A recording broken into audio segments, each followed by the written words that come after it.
जंगल की संकरी और कठिन राहों पर चलते हुए विक्रम, अर्जुन, सुमित और रिया अब पहले से अधिक आत्मविश्वास से भर गए थे। वे जानते थे कि उनका रास्ता कठिनाइयों से भरा होगा, लेकिन पहली परीक्षा पार करने के बाद उनकी हिम्मत और बढ़ गई थी। अगले दिन की सुबह सूरज की किरणें पेड़ों के बीच से छनकर आ रही थीं। चारों ने जल्दी जल्दी नाश्ता किया और अपने सफर को आगे बढ़ाया। रिया ने नक्शा देखा और कहा, अगली मंजिल यहां से करीब 5 किलोमीटर दूर है। वह एक प्राचीन तालाब है जिसके बारे में कहा जाता है कि उसकी गहराई में एक रहस्य छुपा है। चलते चलते वे एक घने जंगल में पहुंच गए जहां चारों ओर सन्नाटा पसरा हुआ था। अचानक उन्हें किसी के रोने की आवाज सुनाई दी।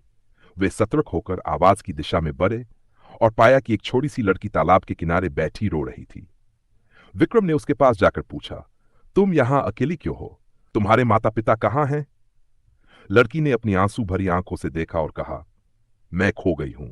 मेरे माता पिता मुझे यहां छोड़कर चले गए। रिया ने उसे सांत्वना दी और कहा, घबराओ मत, हम तुम्हारी मदद करेंगे। तभी तालाब के पानी में हलचल होने लगी और एक धुंधला सा आकार प्रकट हुआ। वह मोर्गाना की आत्मा थी जो उस छोटी लड़की के रूप में प्रकट हुई थी। उसने कहा, यह मेरी दूसरी परीक्षा है। तुम्हें इस तालाब में छुपे रहस्य को बाहर लाना होगा। अर्जुन ने हिम्मत जुटाकर पूछा, यह रहस्य क्या है और हम इसे कैसे बाहर ला सकते हैं? मोर्गाना ने जवाब दिया, इस तालाब की गहराई में एक प्राचीन मणि छुपी हुई है। उसे बाहर निकालकर इस पवित्र स्थान पर रखना होगा ताकि मेरे पापों का प्रायश्चित हो सके। विक्रम ने कहा, हम ये काम जरूर करेंगे, लेकिन यह काम बहुत कठिन होगा। हमें पूरी सावधानी से काम करना होगा। सुमित ने अपने बैग से रस्सी निकाली और कहा, मैं तालाब में उतरता हूं, तुम लोग ऊपर से मेरी सहायता करना। सुमित ने रस्सी के सहारे तालाब में उतरना शुरू किया। तालाब की गहराई बहुत अधिक थी और पानी में अजीब सी ठंडक थी। कुछ देर की खोज के बाद सुमित ने मणि को ढूंढ निकाला और रस्सी के सहारे वापस ऊपर आ गया। विक्रम ने मणि को अपने हाथों में लिया और उसे पवित्र स्थान पर रख दिया।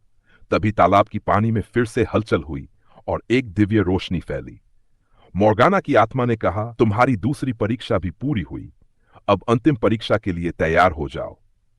चारों ने महसूस किया कि वे सही दिशा में आगे बढ़ रहे हैं।